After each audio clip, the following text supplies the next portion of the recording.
Здравствуйте, дорогие зрители! Меня зовут Ольга, приветствую вас на моем канале. Сегодня решила собрать сосновые почки.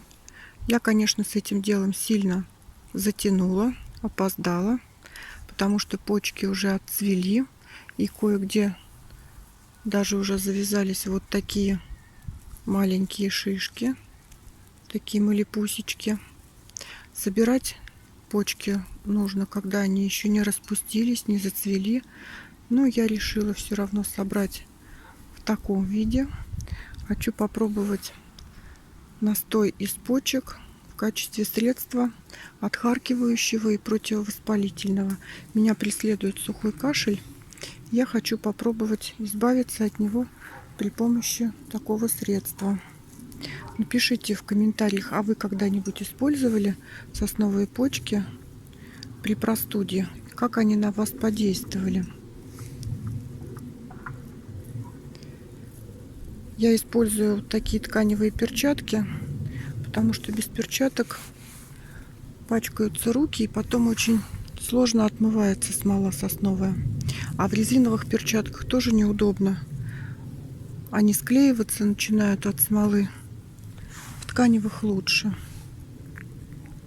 Ну, кроме того, я считаю, даже если мне это не поможет от кашля, то это будет своего рода витаминное средство, так как в сосновых почках содержится много витамина С.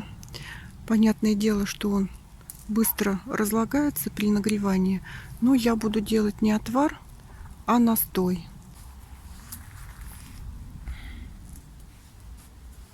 Но вот почему-то не везде завязались шишки, только кое-где.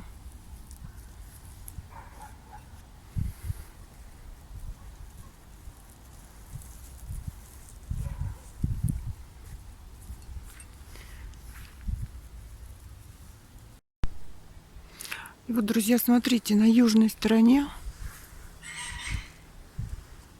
почки такие более крупные, такими букетиками растут, а на северной стороне они одиночные. И шишечек на южной стороне больше завязалось. Вот видите? А на северной совсем по-другому все. И здесь шишек с этой стороны. Посмотрите, сколько на полу валяется. Друзья, всем хорошего настроения, здоровья и всем пока!